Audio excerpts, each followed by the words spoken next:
Le 9 juillet prochain, l'hôtel des ventes de Clermont-Ferrand propose à la vente un ensemble de 15 toiles du peintre auvergnat Victor Charton.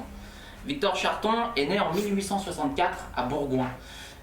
Il est issu d'une famille aisée, fait des études de droit et il va rencontrer une femme qui va devenir son épouse, qui est la fille d'un entrepreneur local du Puy-de-Dôme.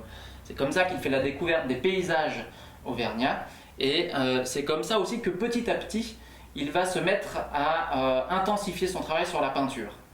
À la charnière du 19e et du 20e siècle, il décide de vendre son étude d'avoué pour se consacrer pleinement à la peinture.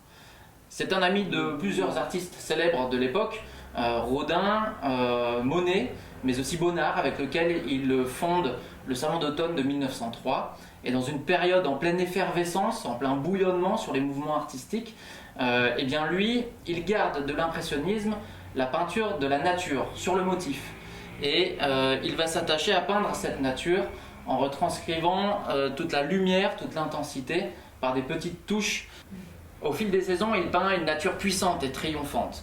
Et son domaine de prédilection, ce sont les paysages d'hiver, notamment des paysages dans lesquels il va donner une intensité importante à la neige, en arrivant à créer avec talent, et peut-être un talent inégalé, des volumes, en ajoutant ça et là des touches brunes, violettes, mauves, rouges, en jouant aussi sur le support du carton, une toile ou de la finette. Il sera le fondateur, avec l'abbé Léon Boudal, de l'école des paysagistes de Murol, et même l'un des principaux maîtres de cette école, si ce n'est le seul, puisque parmi ses disciples, il va donner une forte influence à tous les gens qui suivront le mouvement. Mais on ne peut pas réduire l'œuvre de Victor Charton aux considérations techniques et esthétiques. C'est avant tout un homme sensible, empreint de poésie, que ses contemporains décrivent comme profondément humain. Ce que fut l'homme, sensible, attentif, clairvoyant. On sentait en lui la prédominance de la pensée. Le secret de son charme, a dit M. Henri Chassin, était l'atmosphère qu'il savait créer autour de lui.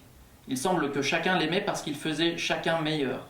Son esprit, comme sa peinture, était fait d'une chaude lumière. Charton était une de ces natures rares qu'une disposition exquise de l'âme incline perpétuellement à créer autour de lui du bonheur. Il était un donneur de joie.